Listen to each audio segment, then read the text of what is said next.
Good morning students. आज के इस वीडियो लेक्चर में हम सेकंड चैप्टर स्टार्ट करते हैं, that is molecular basis of inheritance.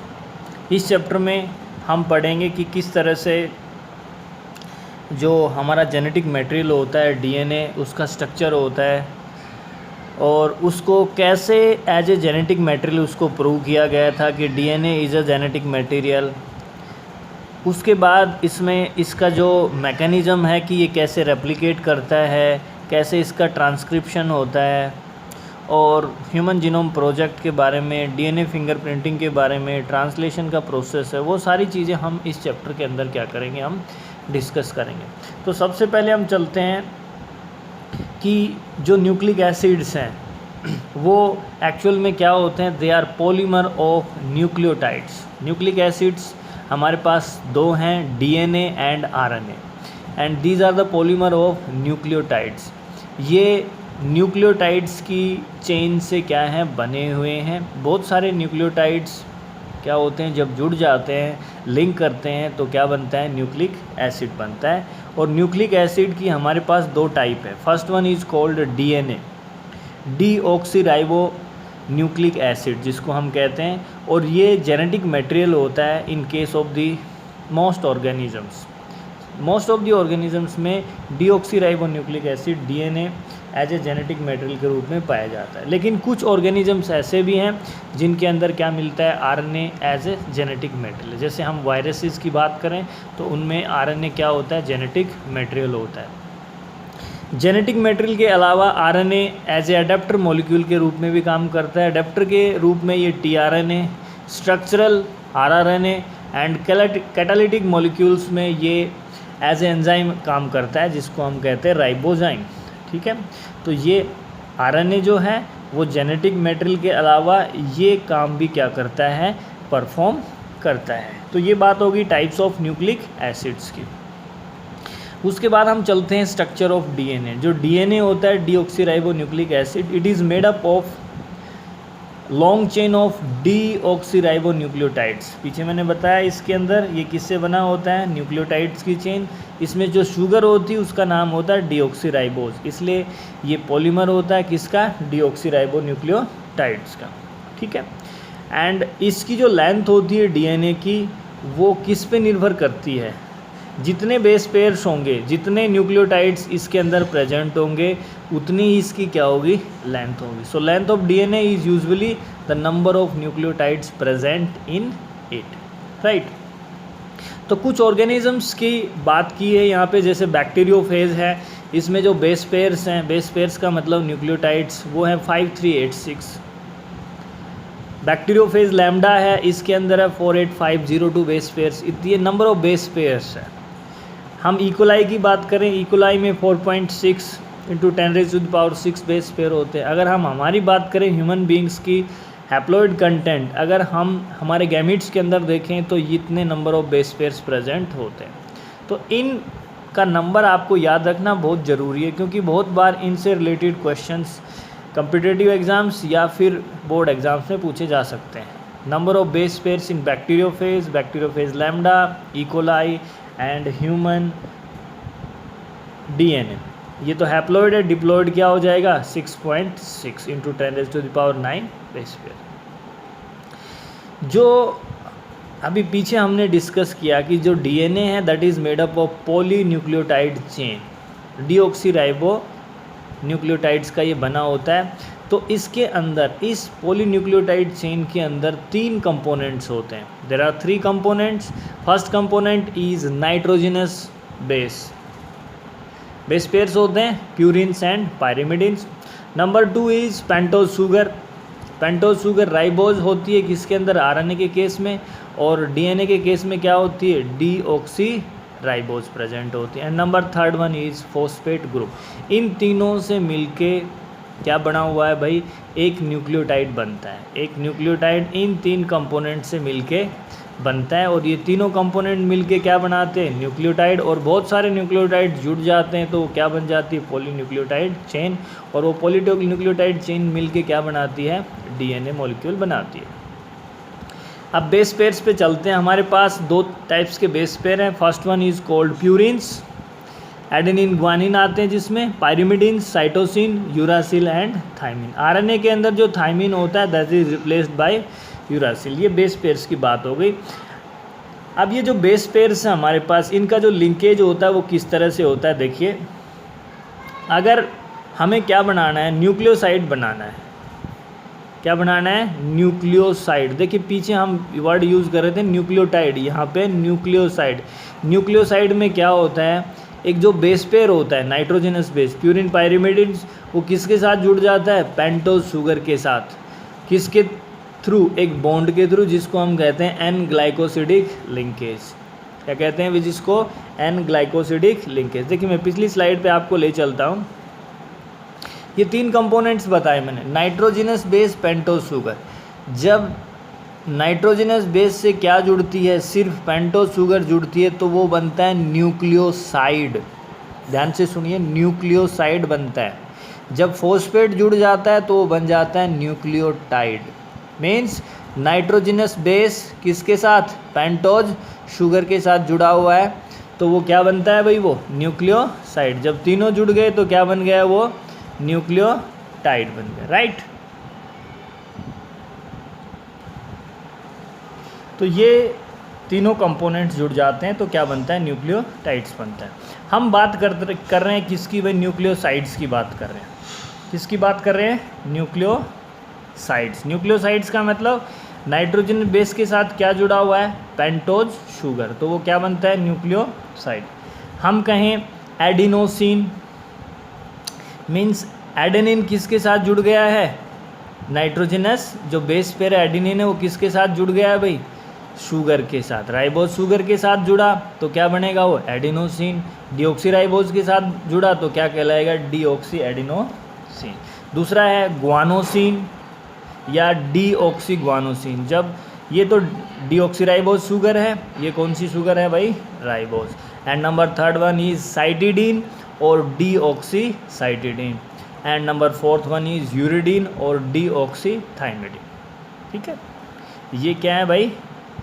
These are the nucleosides, adenosine, guanosine, cytidine and uridine. ठीक है, अगर इसी को हम कहें भाई, बात करें किसकी? हम राइबोज शुगर की, डीऑक्सीराइबोज शुगर की, तो ये कॉरस्पॉन्डिंग इसमें बनते हैं। वो मैं आपको आगे की स्लाइड्स में अच्छे से क्लियर समझाता हूँ कि किस तरह से न्यूक्लियोसाइड्स यहाँ पे बनते हैं, राइट। देखिए, तो हम चलते हैं स्ट्रक्चर के ऊपर।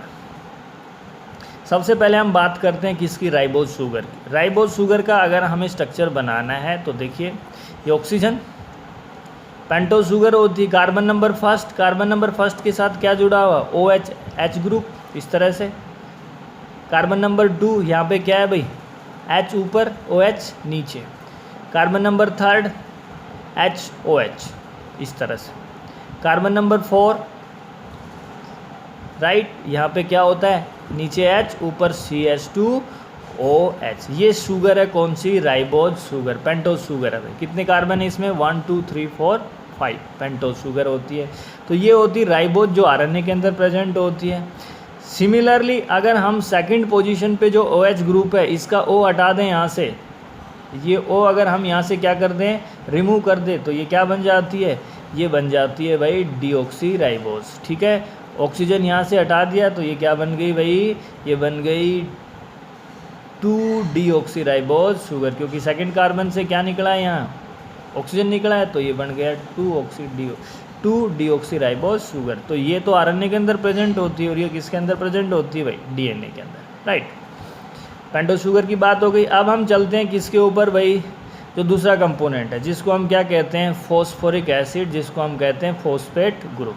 क्या कहते हैं जिसको? Phosphate group. ये होता है H3PO4, ये स्ट्रक्चर है इसका।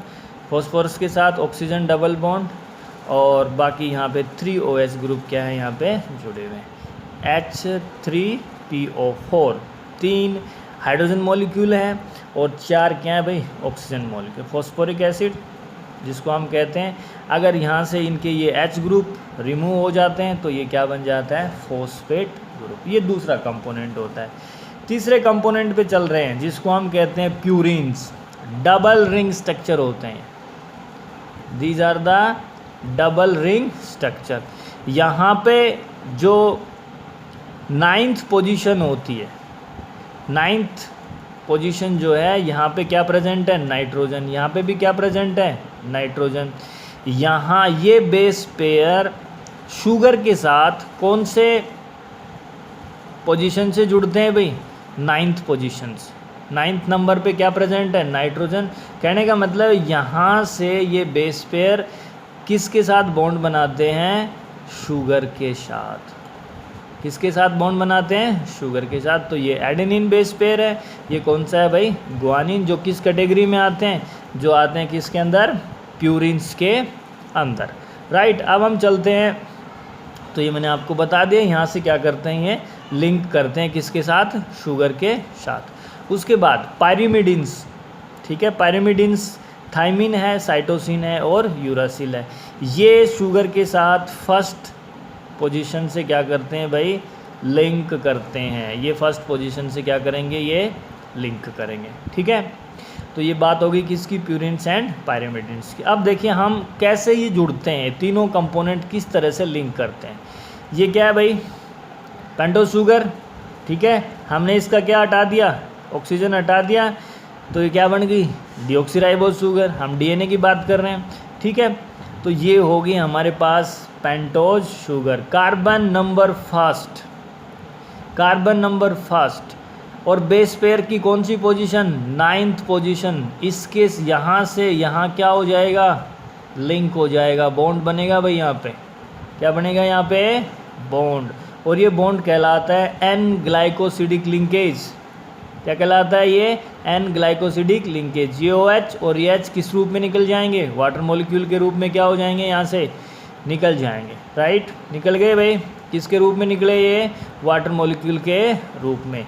अब ये जो स्ट्रक्चर बना है, ये स्ट्रक्चर कहलाता है न्यूक्लियोसाइड। मैं दोबारा से बता रहा हूँ, ये जो स्ट्रक्चर बना है, ये स्ट्रक्चर कहलाता है न्यूक्लियोसाइड।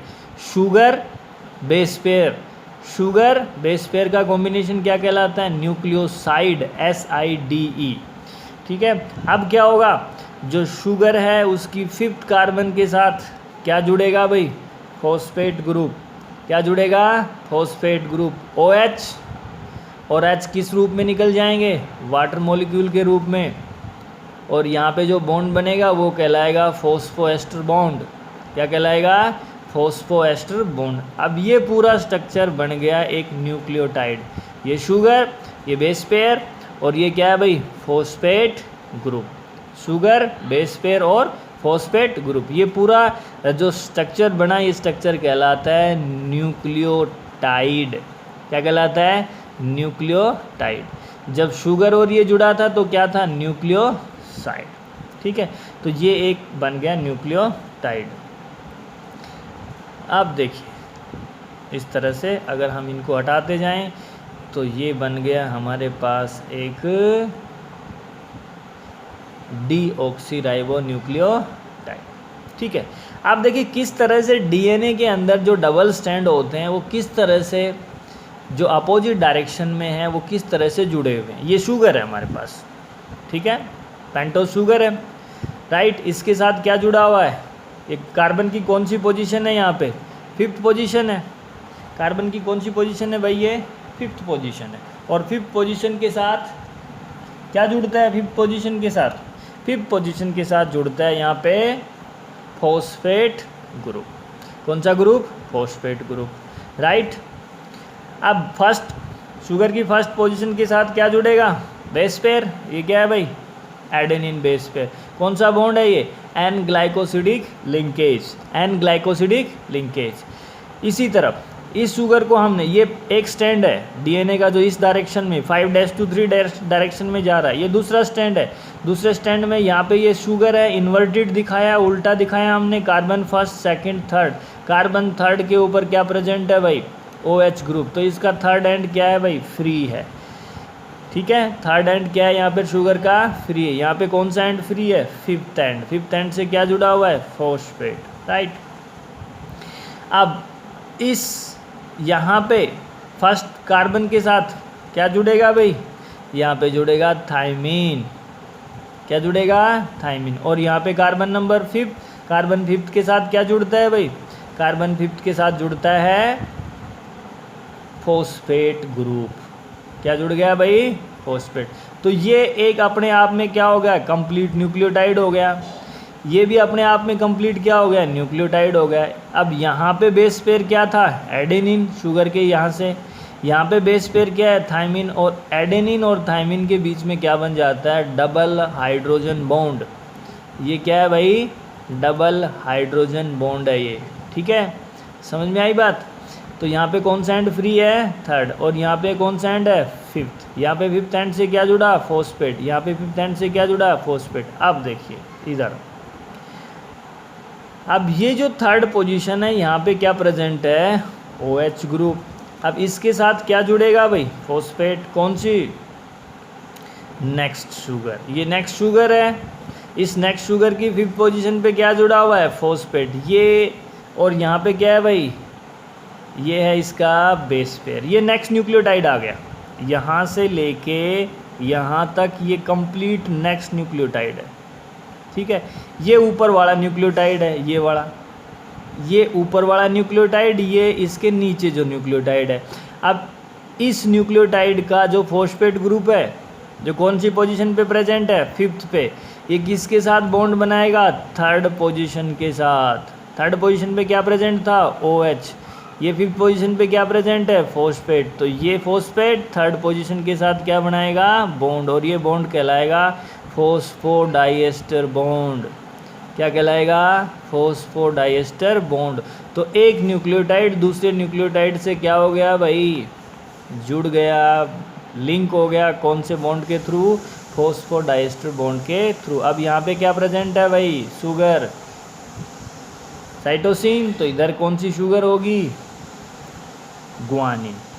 ये शुगर, ये इसकी थर्ड पोजीशन के साथ ऊपर वाले न्यूक्लियोटाइड का फॉस्फेट बॉन्ड बनाएगा, बॉन्ड बना लिया भाई।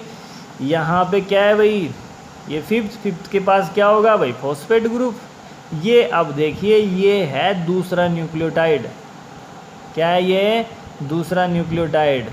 इसका ये बेस पेयर, इसकी ये शुगर, इसका ये फॉस्फेट। ये अपने आप में क्या है भाई, एक कंप्लीट न्यूक्लियोटाइड है। यहाँ तक देखिए, जहाँ पे मेरा पेन सर्कल कर रहा है, ये एक कंप्लीट न्यूक्लियोटाइड है। और ये अपने आप में एक कंप्लीट न्यूक्लियोटाइड है भाई, ठीक है। देखो, ये एक कंप्लीट न्यूक्लियोटाइड, ये एक कंप्लीट न्यूक्लियोटाइड, ठीक है। देखिए ये वाला, ठीक है। यहाँ से अगर मैं इसको ढक लूँ हाथ से, ऊपर वाला और ये नीचे वाला, तो ये इससे क्या हो गया भाई, ये इससे क्या हो गया, लिंक हो गया। कहाँ पे, यहाँ पे। और ये शुगर और ये बेस पेयर, इस बेस पेयर के साथ क्या हो जाता है, ट्रिपल हाइड्रोजन बॉन्ड के साथ क्या हो जाता है, लिंक हो जाता है। तो इस तरह से DNA के जो स्टैंड्स हैं वो क्या है भाई, लिंक्ड हैं। क्या है भाई, ये लिंक्ड है। ये कौन सी पोजीशन, कार्बन का फ्री एंड कौन सा है, यहाँ पे फिफ्थ, यहाँ पे 3। तो ये कौन सी डायरेक्शन हो गई भाई, ये डायरेक्शन हो गई 5' to 3'। और इधर कौन सी भाई, 5' to 3'। अपोजिट डायरेक्शन में क्या करते हैं भाई, ये रन करते हैं। 5' ये कौन सा, 3' एंड फ्री है, ऊपर कौन सा था भाई। तो इस तरह से ये DNA के स्टैंड्स एक दूसरे से क्या होते हैं भाई, लिंक होते हैं। एडेनिन थायमिन के साथ double hydrogen bond, cytosine guanine के साथ ट्रिपल हाइड्रोजन बॉन्ड से क्या होते हैं, लिंक होते हैं। तो ये मैंने आपको बता दिया।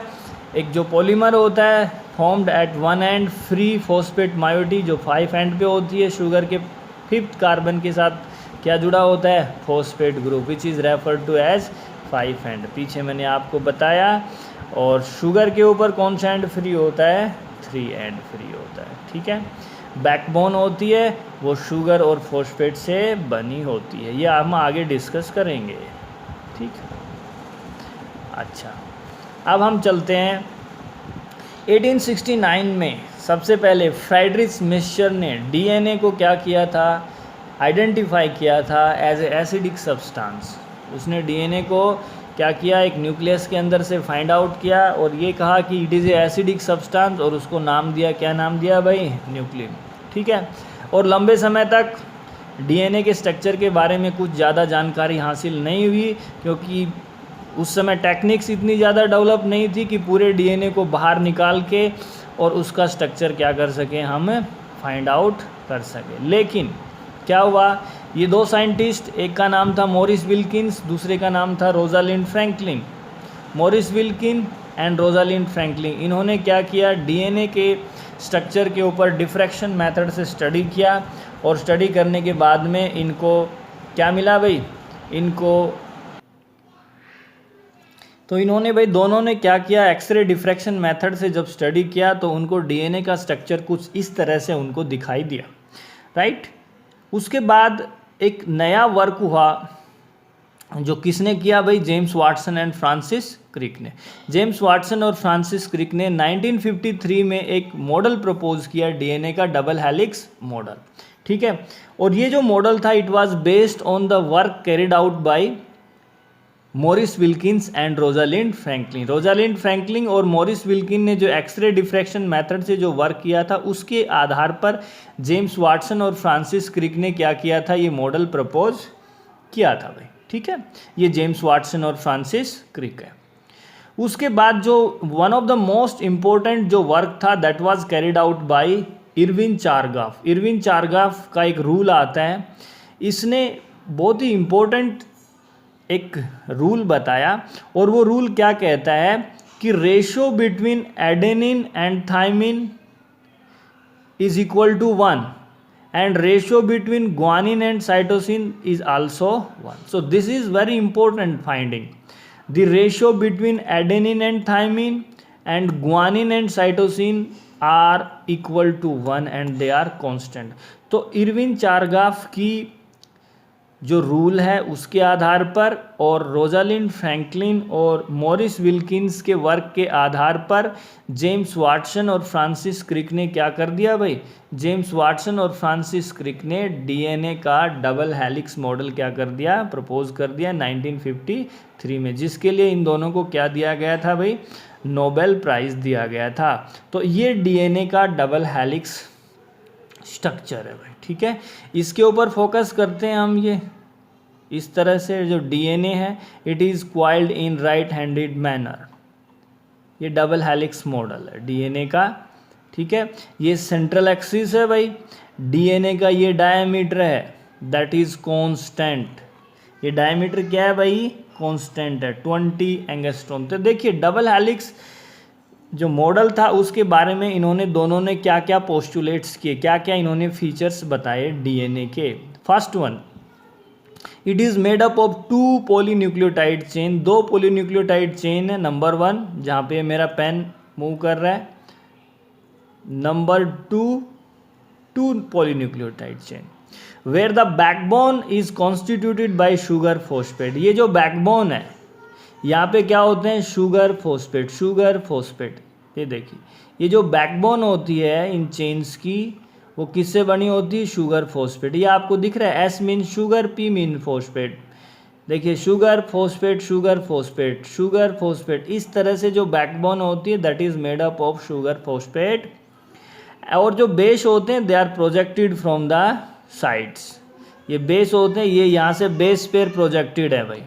क्या है ये, बेस पेयर्स हैं, एडेनिन, गुआनिन, थाइमिन, साइटोसिन, ये बेस पेयर्स है। देखिए एडेनिन, थाइमिन, यहाँ पे देखिए ये बेस पेयर्स हैं, thymine adenine, thymine adenine, cytosine guanine, ठीक है। तो ये पहली बात इन्होंने बताई कि DNA is made up of 2 polynucleotide chain. Next, the 2 chain have antiparallel polarity.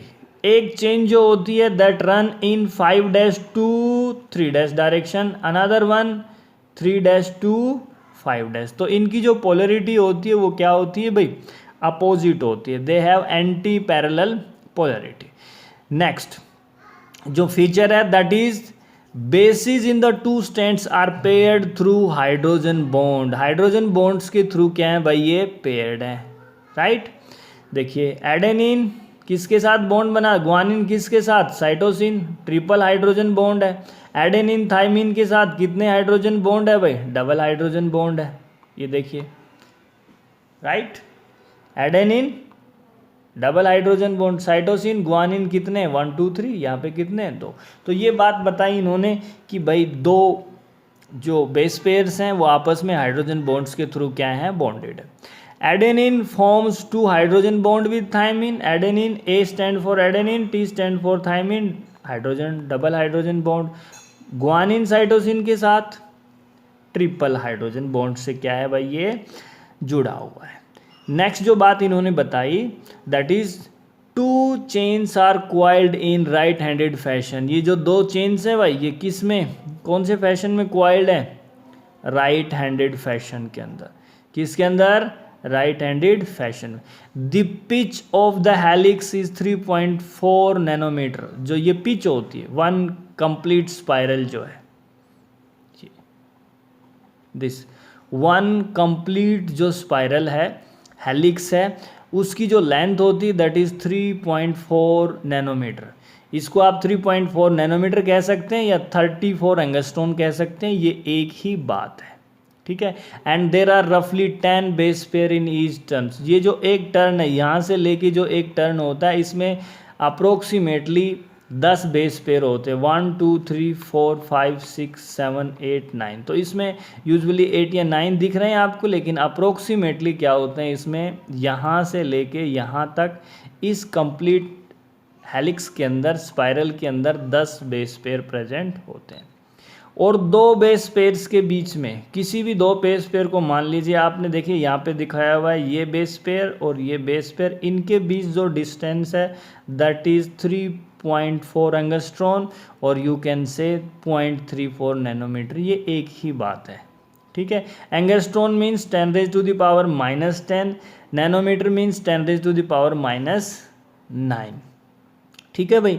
तो ये बात बताई इन्होंने, राइट हैंडेड फैशन में क्वाइल्ड है भाई ये। 1 कंप्लीट टर्न की जो लेंथ है 34 एंगस्ट्रॉन है। 2 बेस पेयर्स के बीच डिस्टेंस है 3.4 एंगस्ट्रॉन। इसके बीच में किसी भी कंसेक्यूटिव बेस पेयर्स के बीच जो डिस्टेंस होता है दैट इज 3.4 एंगस्ट्रॉन या 0.34 nanometer. Next, the plane of each base pair stacks over the other in double helix. इसकी जो प्लेन है वो इस प्लेन के ऊपर क्या होती है, स्टैक करती है, ठीक है। एक तो ये फीचर, दूसरा जो बेस पेयर्स के बीच जो हाइड्रोजन बॉन्ड्स हैं, ये जो हाइड्रोजन बॉन्ड्स हैं ये डीएनए के जो स्ट्रैंड्स होते हैं इनको क्या प्रोवाइड करती है भाई, ये इनको स्टेबिलिटी प्रोवाइड करती है। क्या प्रोवाइड करती है, डीएनए को स्टेबिलिटी देती है, राइट। उसके बाद तो ये तो जो हमने बात की भाई किसके बारे में, डीएनए के डबल हेलिक्स के बारे में। एक पॉइंट और है यहाँ पे, वो ये है कि भाई ये जो डीएनए का जो डायमीटर होता है, ये diameter it is constant, it is constant. कहीं से भी आप चेक कर लीजिए ये क्या होगा, 20 एंगस्ट्रॉन। दूसरी एक बात और है, ये जो माइनर ग्रूव होता है, यहाँ पे जो डिप्रेशन सा है, ग्रूव जो है, इसकी जो लेंथ होती है दैट इज़ 12 एंगस्ट्रॉन। ये होता है मेजर ग्रूव। देखिए यहाँ पे जो ग्रूव है, डिप्रेशन है, वो क्या है, ज़्यादा है। इसकी जो लेंथ होती है that is 22 angstrom. Major groove, minor groove. ये चेन भाई जो किससे बनी हुई है, शुगर फॉस्फेट। ये बेस पेयर्स हैं जो आपस में क्या है, जुड़े हुए हैं, ठीक है। ये पोलरिटी बताई हुई है 5' to 3' एंड 3' to 5'। उसके बाद हम चलते हैं, एक इम्पोर्टेंट कंसेप्ट है, बहुत इम्पोर्टेंट टॉपिक है ये, सेंट्रल डोगमा। डोगमा का मतलब होता है एक बिलीफ, एक ऐसा कोई कहावत, कोई स्टेटमेंट, कोई बिलीफ जिसके ऊपर किसी को कोई ऑब्जेक्शन नहीं होता, जिसके ऊपर कोई भी क्वेश्चन नहीं कर सकता कि ये ऐसा क्यों है। तो फ्रांसिस क्रिक ने एक सेंट्रल डोगमा प्रपोज किया था मॉलिक्यूलर सेल बायोलॉजी में, जो क्या कहता है कि जेनेटिक इन्फॉर्मेशन का जो फ्लो होता है that is from DNA to RNA and RNA to protein. Francis Crick ने प्रपोज किया था central dogma of molecular cell biology. 2 number में, 1 नंबर में बहुत बार पूछा जाता है, which states that the flow of genetic information is from DNA to RNA through transcription and from RNA to protein through translation. देखिए ये सिंप्लीफाइड इसका क्या है भाई, डायग्राम है। डीएनए से क्या बना भाई, आरएनए, कौन सा प्रोसेस, ट्रांसक्रिप्शन। आरएनए से क्या बना भाई, प्रोटीन, कौन से प्रोसेस से, ट्रांसलेशन से। So this is central dogma of molecular cell biology.